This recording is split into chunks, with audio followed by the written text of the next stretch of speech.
warahmatullahi wabarakatuh. Perkenalkan, nama saya Diah Ayu Widyaningrum dari FKIP UHAMKA Prodi PGSD semester 4 ingin mengesahkan tugas PLP 1 berupa video hasil wawancara dengan Kepala Sekolah SDN Grogol 07. Dan di sini saya tidak sendiri, ada teman saya. Perkenalkan, nama saya Elga Armuriana dari FKIP UHAMKA Prodi PGSD semester 4 ingin mengesahkan tugas PLP 1 berupa video hasil wawancara dengan Kepala Sekolah SDN Grogol 07. Berikut video hasil wawancara kami. Assalamualaikum warahmatullahi wabarakatuh. Waalaikumsalam warahmatullahi wabarakatuh. Selamat pagi Bapak Rawanto, selaku Kepala Sekolah SDN Grogol 07. Izinkan kami untuk memperkenalkan diri. Nama saya Elga Armuriana dan teman saya Diah Ayu Widyaningrum. Kami dari mahasiswa FKIP UHAMKA program studi PGSD yang mempunyai tujuan untuk melaksanakan tugas yaitu PLP atau program latihan profesi, yang mana program ini bertujuan untuk memantapkan keterampilan dan pengetahuan kami sebagai guru SD. Jadi di sini kami berdua akan mewawancarai Bapak dengan mengajukan beberapa pertanyaan mengenai sekolah SDN Grogol 07 ini. Yang pertama, mengenai kultur sekolah. Tahun berapa sekolah SDN Grogol 07 ini didirikan, Pak? Untuk berdirinya, sebenarnya pembangunannya dimulai tahun 1970 dan diresmikan pada tahun 1972 oleh Bapak Gubernur saat itu Ali Sadikin. Untuk wilayah sekolah ini, berapa hektar luas tanah SDN Grogol 07? Kalau untuk ukuran hektar, ini belum ada sampai setengah hektar. Hanya 4.700 meter persegi. Ya, kalau diukur hektar, setengah hektar kurang lebihnya. Baik, Pak.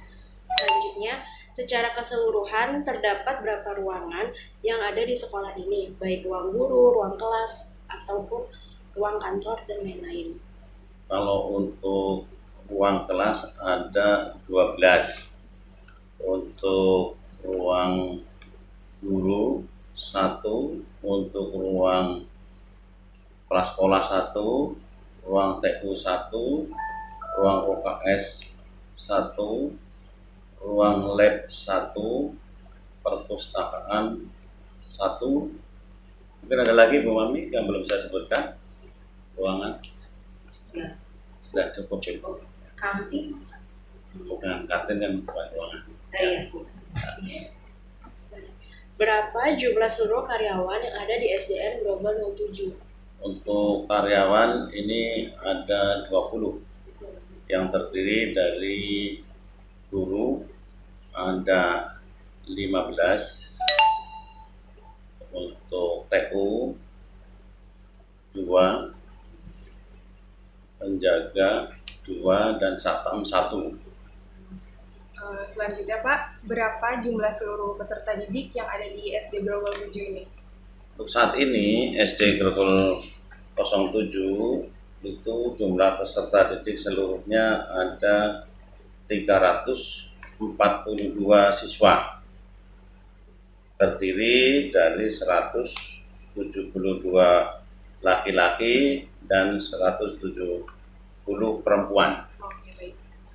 Selanjutnya, mengenai peserta didik, bagaimana karakteristik umum peserta didik yang ada di sekolah ini, Pak, yang meliputi kondisi sosial ekonomi dan kemampuan belajar mereka? Untuk karakteristik dari peserta didik ini secara ekonomi, mereka ini bisa digolongkan sedang dan rendah. Ya. Ini banyak yang istilahnya dua kategori sedang dan kategori tidak mampu lah. Oh, gitu. Baik. Di dalam kondisi sosial ekonomi tersebut, sebagian besar apa pekerjaan orang tua mereka dan bagaimana kondisi ekonomi keluarga mereka?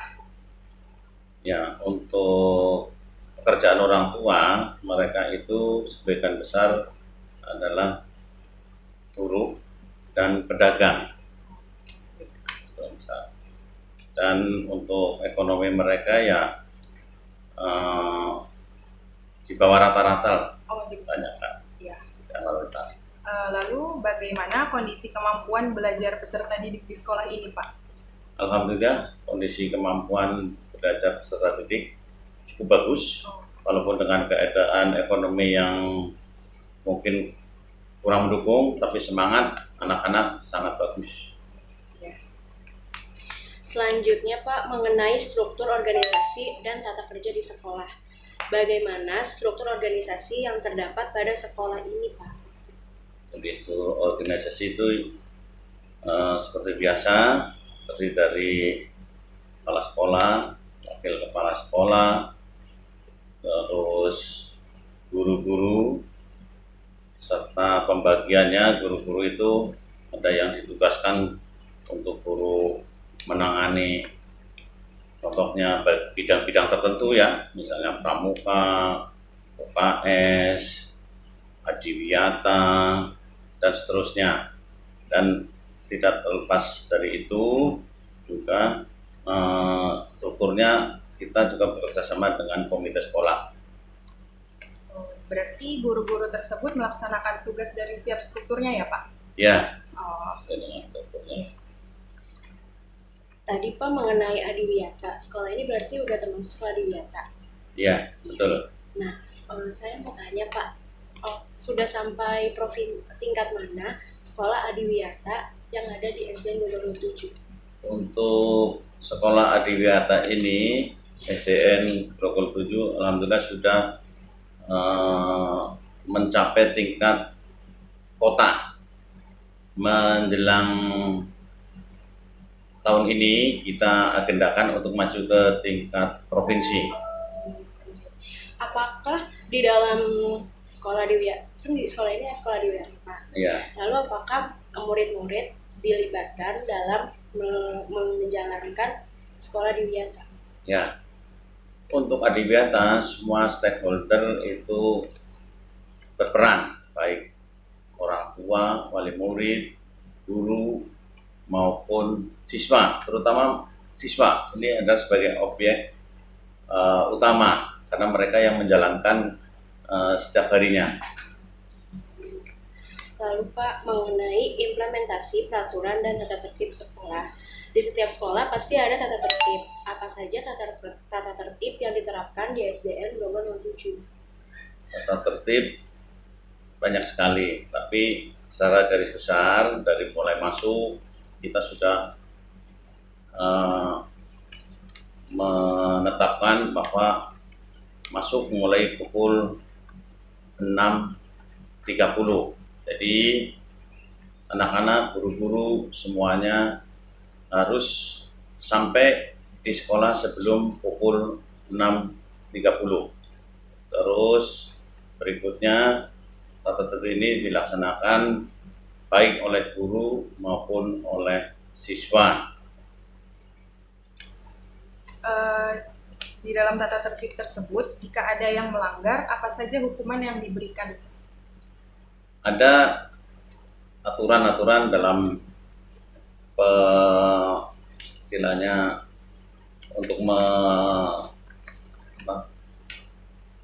memberikan hukuman ataupun peringatan ya kepada guru maupun siswa yang melanggar.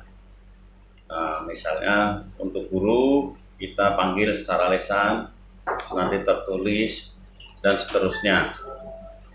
Untuk siswa kita seperti peringatan pertama. Nah, siswa itu dipanggil untuk diberi pembinaan. Setelah itu orang tua dipanggil dan seterusnya dengan secara tertulis. Oh iya, baik Pak.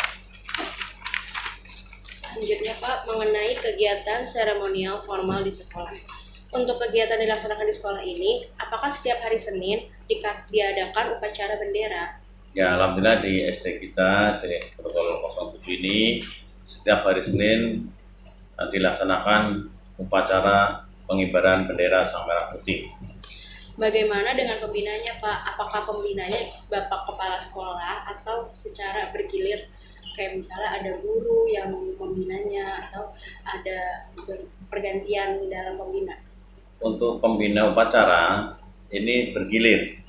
Jadi kepala sekolah sewaktu-waktu ada yang sangat penting akan menyampaikan, tapi secara umum sudah terjadwal bergiliran.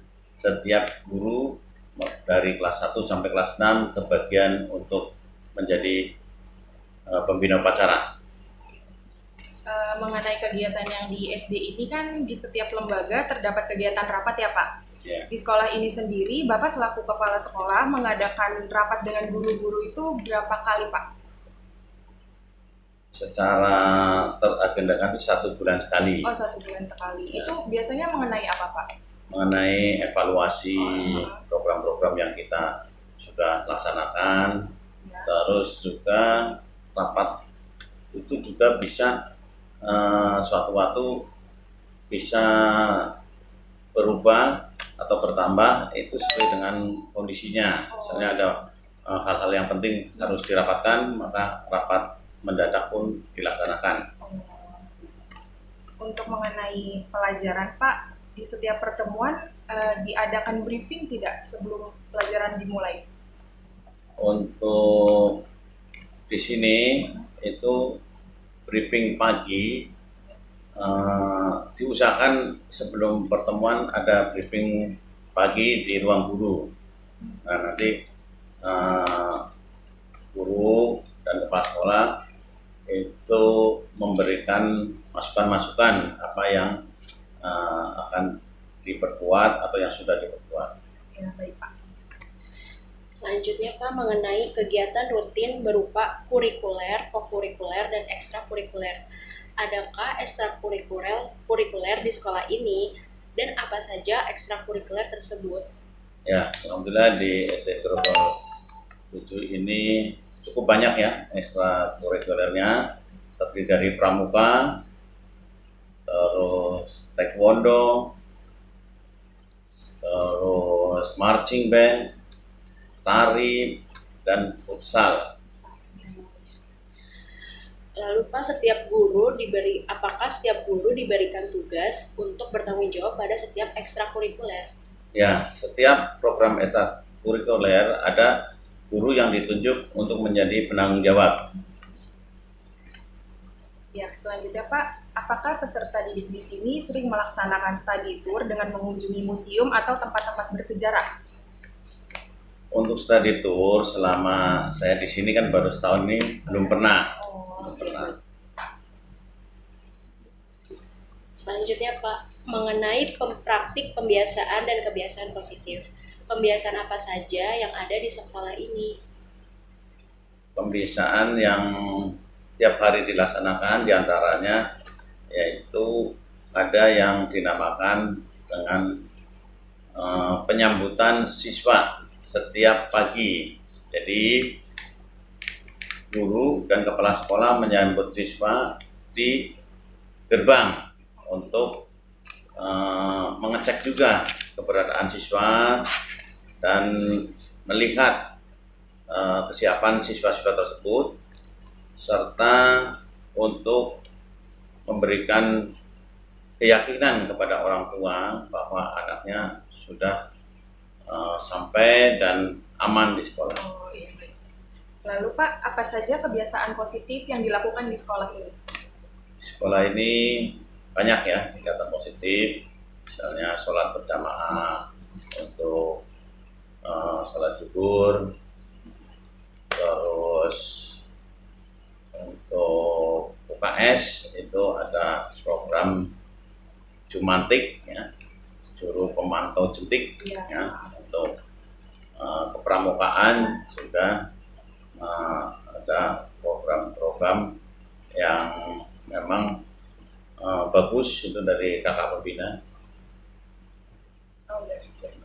Alhamdulillah Pak, sesi wawancara telah selesai. Terima kasih atas waktu yang telah Bapak berikan kepada kami. Mohon maaf bila ada salah kata dan perbuatan yang kurang berkenan. Wassalamualaikum warahmatullahi wabarakatuh. Waalaikumsalam warahmatullahi wabarakatuh. Sama-sama, selamat menempuh pendidikan di UHAMKA. Semoga Ananda ini kelak menjadi guru-guru yang bisa dibanggakan oleh pemerintah. Terima kasih juga atas kejujuran.